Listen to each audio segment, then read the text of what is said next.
I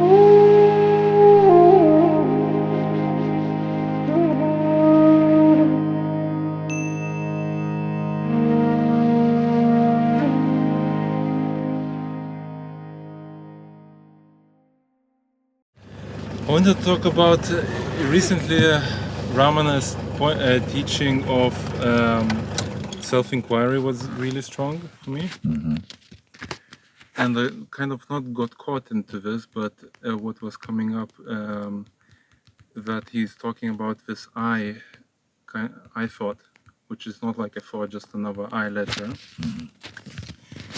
And I feel like myself and most of us are getting stuck in this, like we coming to this pure self, and then we leave as soon as we, let's say, leave meditation, leave satsang, and we're not destroying this I thought. And I was just thinking maybe I got too much into that type of, because I don't know what he really means, but that's what I think he means. Okay.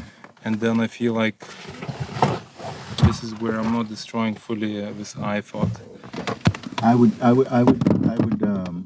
change the word about destroying and more go beyond it. I'm very happy that you can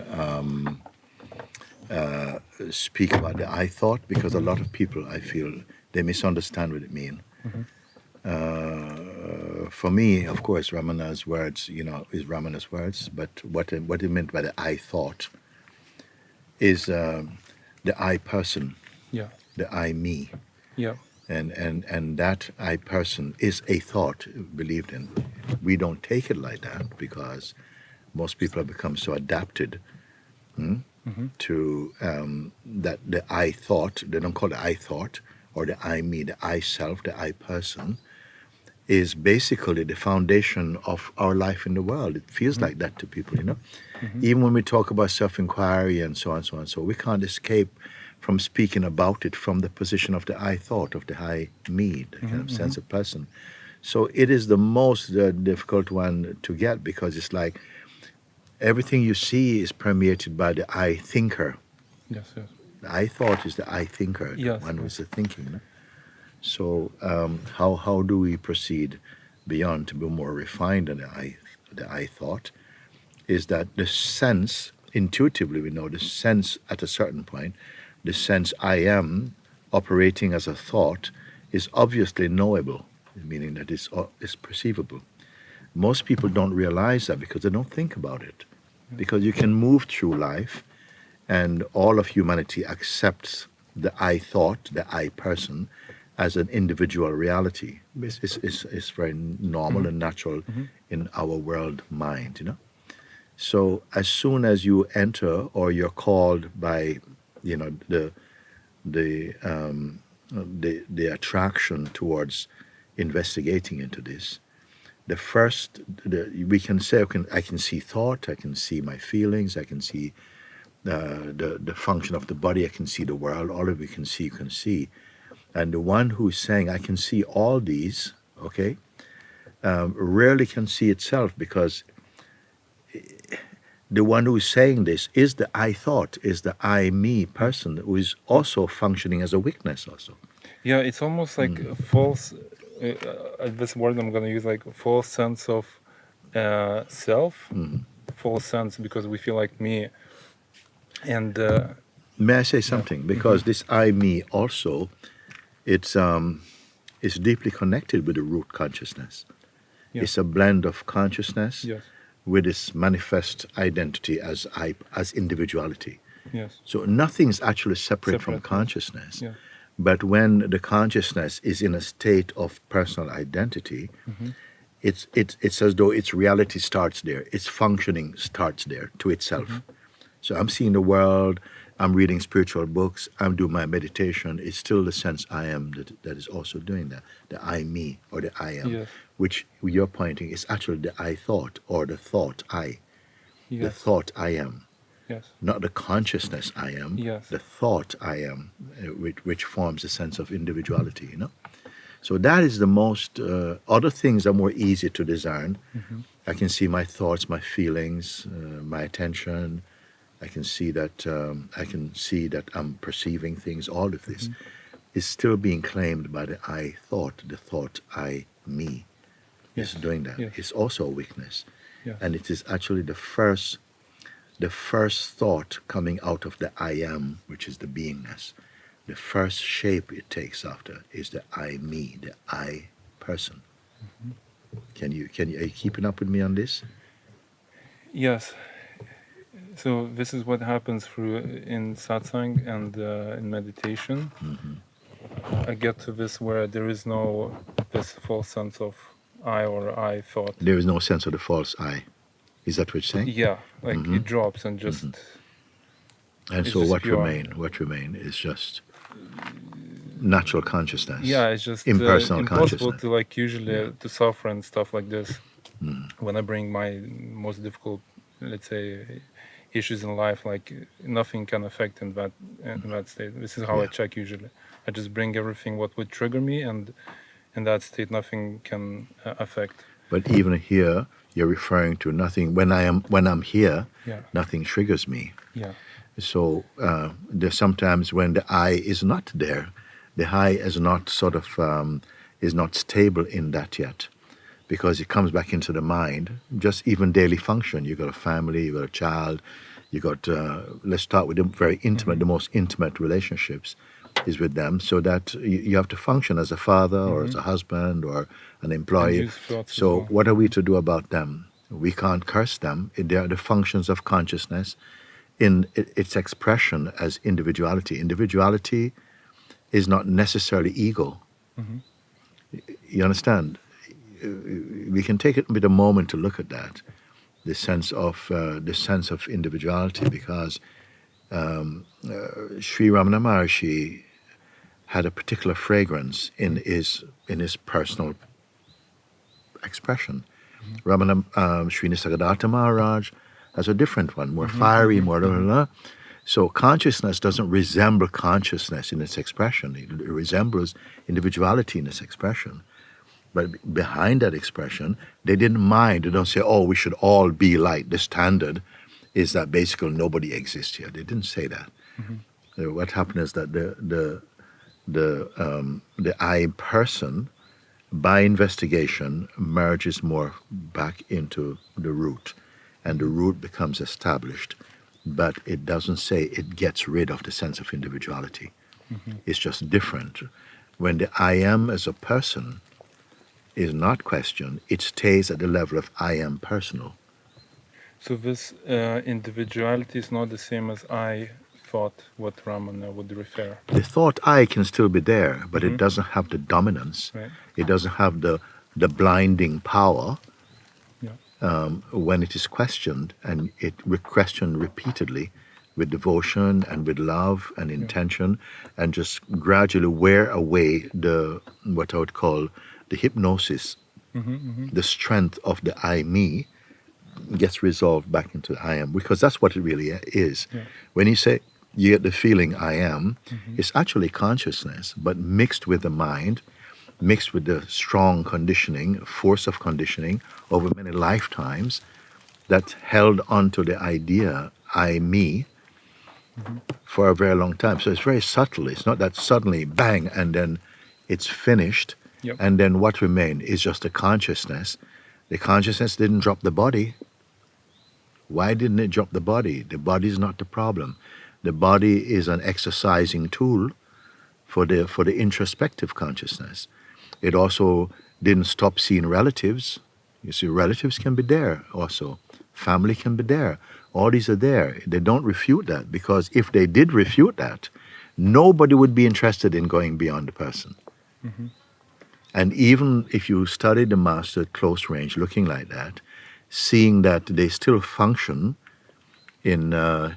they still have their favorite kind of meals, they still enjoy in their very unique way. So it's not that suddenly they become this kind of abstract consciousness.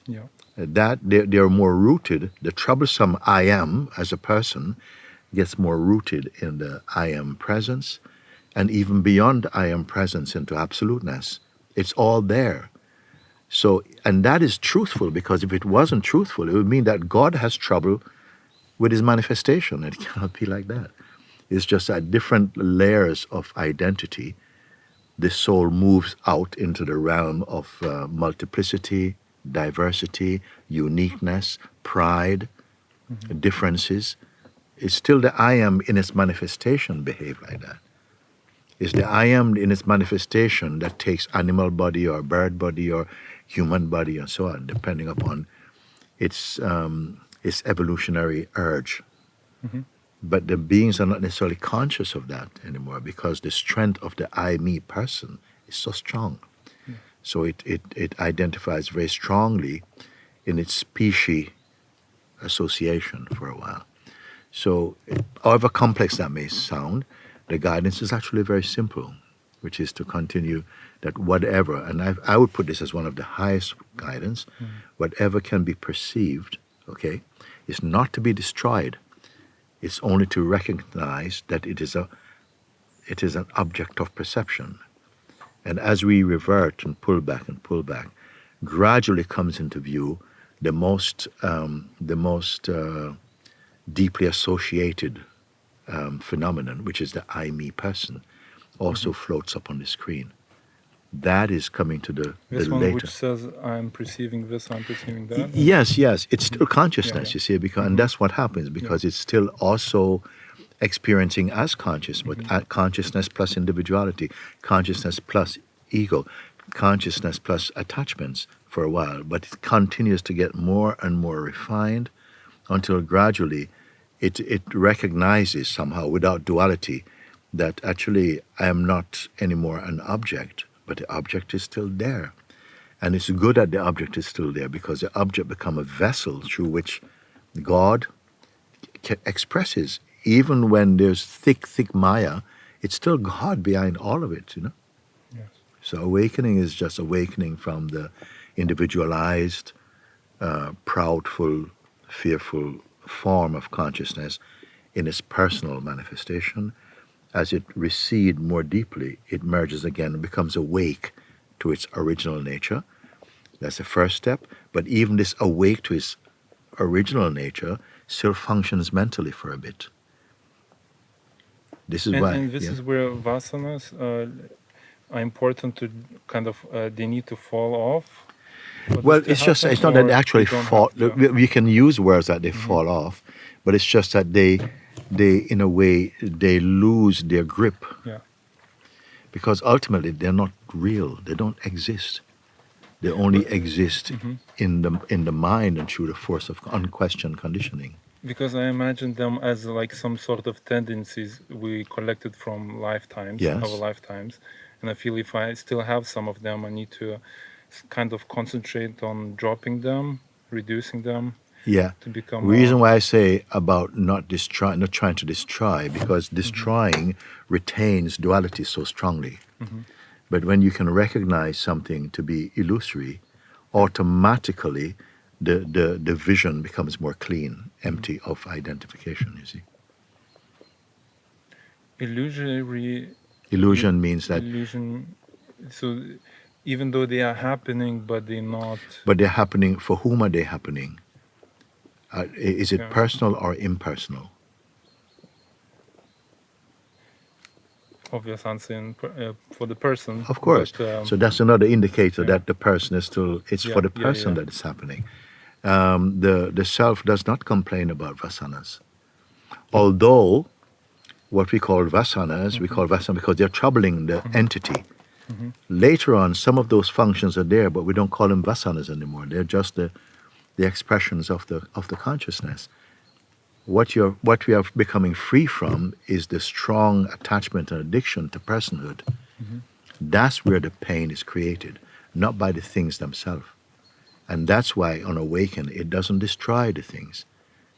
It just releases itself from the hypnosis of attachment to them. That's why compassion is so much important, Yeah. Because God, I'm going to pull over here.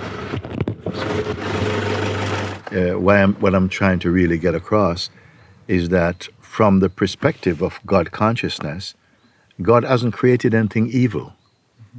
You see, he doesn't hate his manifestation. So even the Maya is in service to God, if you want to call God, or because some beings cannot, they relate to God as an entity because they're themselves very strongly an entity at the moment. As you become more subtle in your realizations, you come to a place which is not a physical being in yourself. It's more what I call a spiritual essence, like that. And then God becomes pure awareness, pure absolute beingness. So if we feel we have to destroy, it's a way that we think, it's okay, we can like that. But if you could really destroy something, really, you destroy it for everybody else, but you can't destroy it, you destroy it for you. Yeah, it just feels like to ask, what should I do now from now on, kind of, you know? Well, it's like natural to, I know it's not true as well, because, but at the same time... No, I'm giving you a point. You say what you can do from now is to continue observing that just whatever we're perceiving, any act or object of perception, any object perception, that it is phenomenal, and that which is witnessing it, you can see, you cannot fight. It cannot be described tangibly. You are there, even in an egoic state. You are there, but you don't realize we attribute that which causes us to perceive as though it's personal, but it's not. It's the pure consciousness. It's functioning all the time. And that's why upon awakening, it's not like shock. It's more like great peace and pleasure, because that's always been there, but it's been masked by a strong force of identity. That it's almost as though the identity has overshadowed the impersonal. So what I would suggest to everyone, just continue looking and don't destroy. Just keep confirming. If something can be seen or experienced, it cannot be that which the seeing is. And it's not just a mental thing; it's actually experiential. And gradually, don't work about getting rid of anything. It just loses its power or its potency upon you. That's like this, because you cannot destroy anything. You see, all you can do is realize that you're not it, and then it loses hypnotic grip on you. Yeah, and that's what I feel like coming to satsangs, and somehow there is this power that works. Something else is taken. Because imagine if you were able to do that personally, it's not reliable, because your person is not reliable. You see, the person also you will transcend, but you don't transcend with fists, or you transcend with wisdom. You keep looking, say, as I gave the example, whatever can be perceived is only phenomenal. Even the most beautiful things, it's not fixed. We are only you're only ever experiencing your state of being at the moment. How much it is in the shape of something personal or impersonal. You look at the world and say, oh, this is happening over there, but it's only how you perceive it. You see? And your perceiving capacity become more and more refined and more pure. It's not that you're going to say everything is wonderful. No, I mean,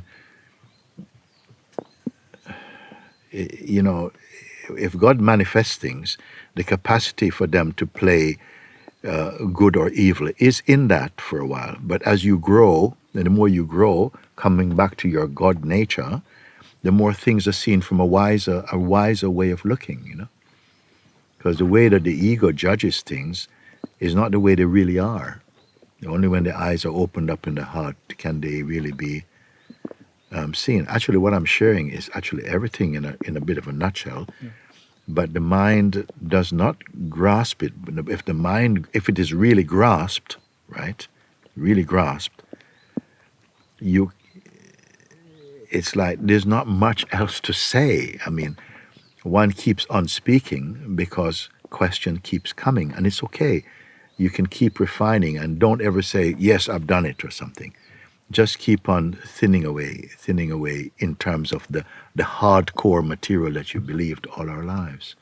Just become, all of it just melts back into consciousness, because that's where it came from. Yeah. You know? And lately, maybe for the last few years, I don't know, maybe even a bit more now, it's more not more listening to your teachings, but something is just, I'm just coming to Satsang, I'm not trying to record what you're saying or remember.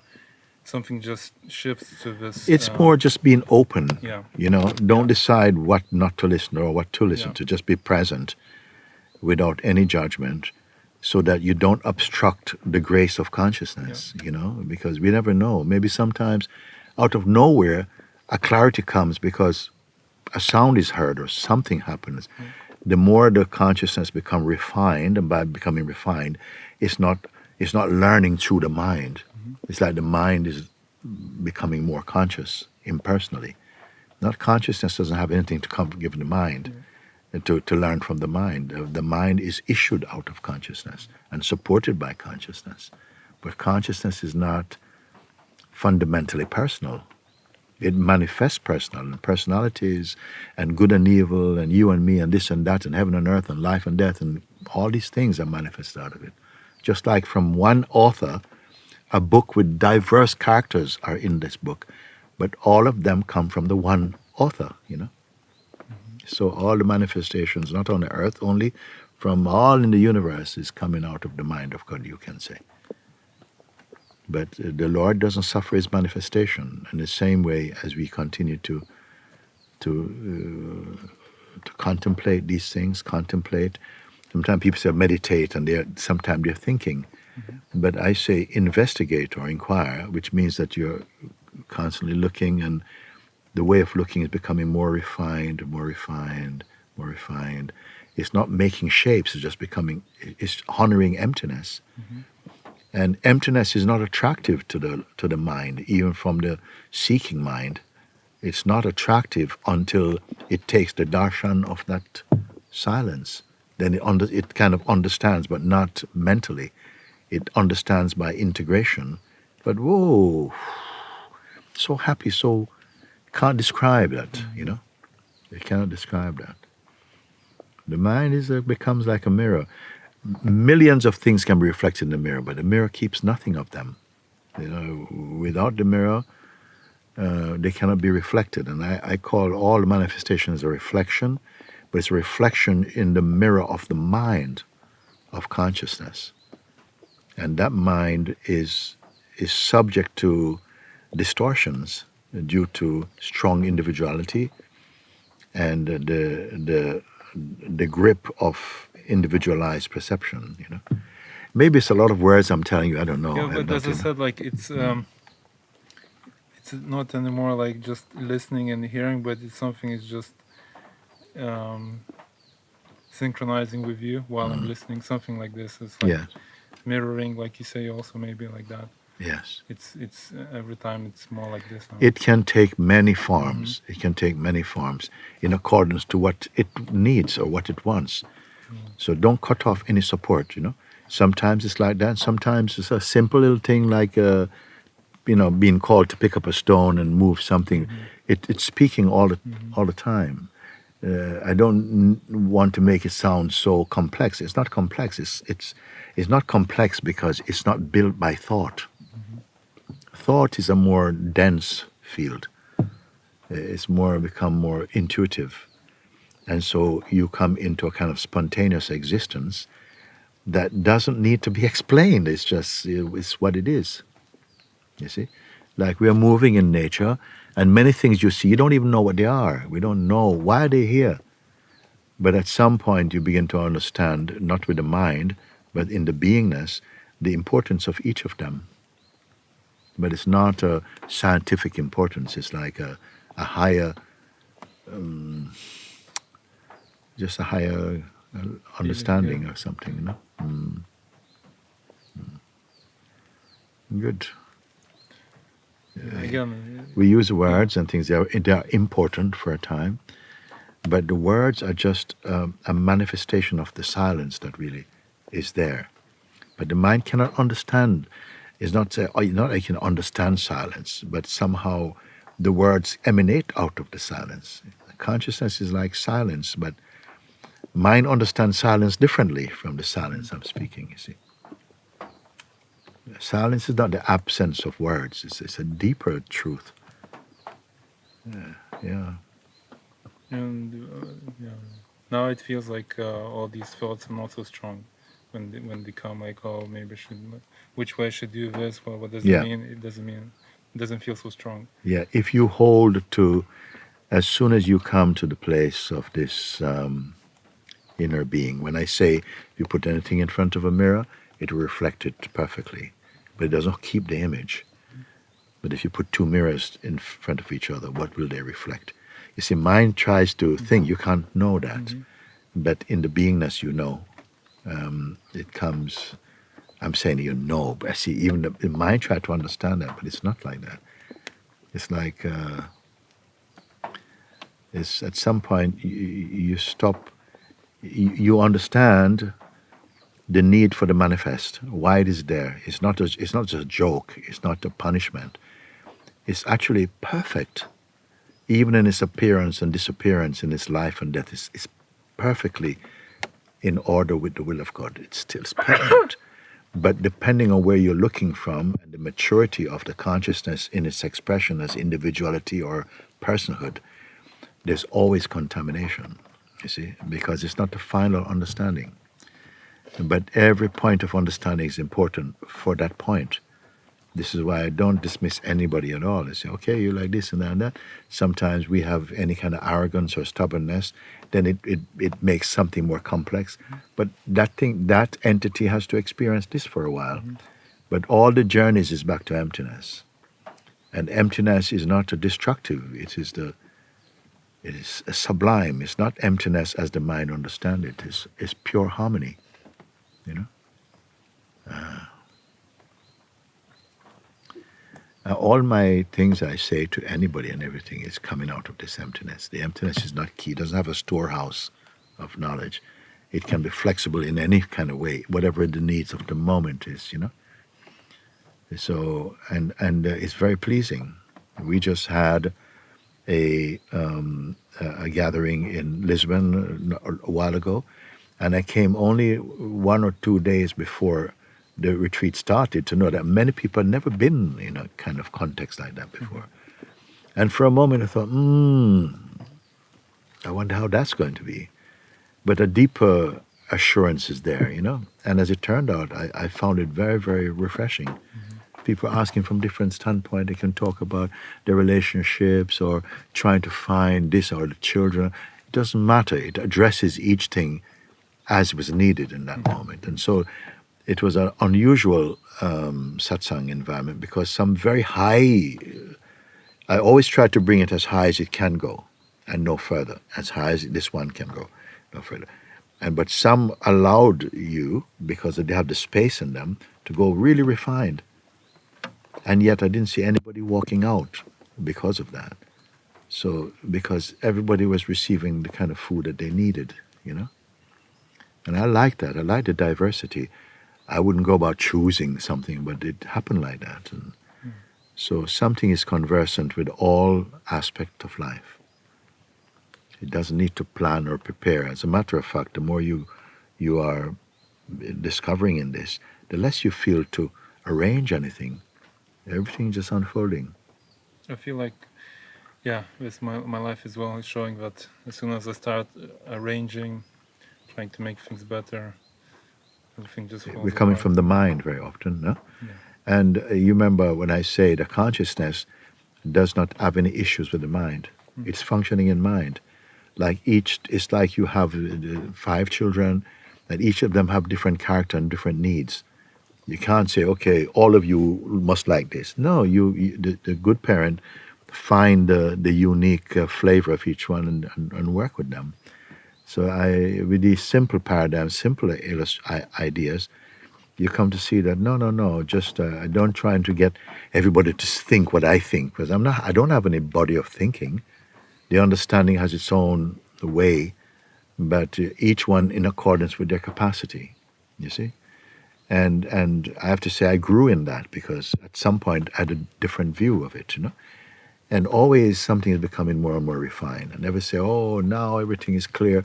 I refrain from saying that because as long as the manifestation is here, the body is manifest here, there's always more refinement can happen like that, you know. That's what I feel, and sometimes I just feel maybe. This won't be good with the ring. It's okay. Yeah. I can hold. Is it like this? We just need to refine things, or there's maybe something I don't see, and maybe there should be some, deeper looking. And That is borderline. It's very difficult to evaluate that because it's like this, and if it happens that it's okay for a while. We have to go through the varying ebb and flow of the mind a bit until you stabilize into a deeper thing, you know. Should I be doing this more? Da, da, da, da.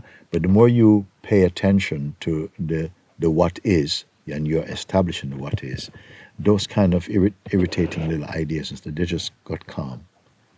It's like they come into the calmness of being. But once the person is there and the mind is upright, there always come contradictions, some conflicts, some resistances will come. But it's okay. If you relax with that, then the consciousness flows much more harmoniously, you see. Good. thank you. Maybe at some point again I will come up if something. It's fine. It's the right thing to do. Yeah. It's the right thing to do. It's the right thing to do. It's the right thing to do. You're welcome. Yeah, I will digest. Maybe something will come up out of this, and then because I feel like I just want to do my best that I can in this form in my capacity. Because sometimes I feel like maybe sometimes the thought, which I'm still fine with. Yeah, it's okay. It's okay. Just be humble in your way, and don't be careful of the mind because the mind is always trying to. Say, been there, done that, understand. Just be careful, just almost as though you're functioning from emptiness or nothingness. But it comes very natural, and don't take any shape, even the most beautiful shape. Just don't. It can be there, but it's a smell. But you just stay like this, and be honest. Because the minute you start to take a shape, pride jumps in there, or something comes. Yes, this thing. The feeling not to waste time as much. Yeah. More use you make use of it. It's not easy because we're really this plane of consciousness is very dense, very complex. It's very difficult. You can't keep your thinking straight. So it's the most important thing is just to keep your finger. I once gave this thing when people ask what is the work that you do, I say I'm just doing this. I don't think anybody understands it's even like this, just like I'm not jumping. No, it's just holding because it's so obvious that my starting place, before starting, I'm only this.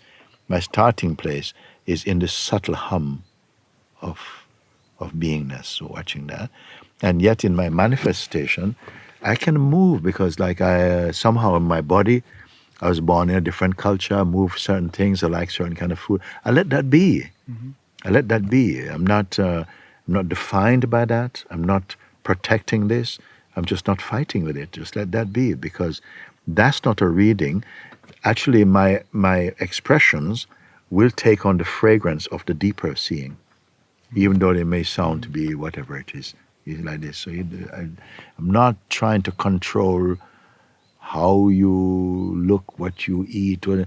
I do as well too, because all of that is together. Your conditioning, the force of conditioning, it played a part in the manifestation. The manifestation is not an evil. The manifestation is for a purpose. And I put the highest purpose is to wake up to where it originates from, but not a mental discovery, more an actual experiential discovering, you see. Good. Okay. Thank you very much. Thank you. Nice. It is consciousness that bring it like this, it come like this. So, stop. How you doing? It just happen. No plan, no expectation, no desire about it. But just the urge, if somehow if I And can it was speak strong, like that. actually. In the last 2 days, it was really strong. And I Yes. didn't know how we're gonna meet, but this is how we met. So it answers Yeah. this. It Yeah. answers this. Yeah. When I say that your deepest yearning is a response will come to your deepest and your truest yearning. It come like this. We don't have to plan. So just like I'm coming, I saw you say, "Oh, I don't know where it is," and I say, "I think I know that." Pass, you say, "Oh, where you going? Oh, you want?" All of this is in it. It's all play. I trust that. Love you. Thank you.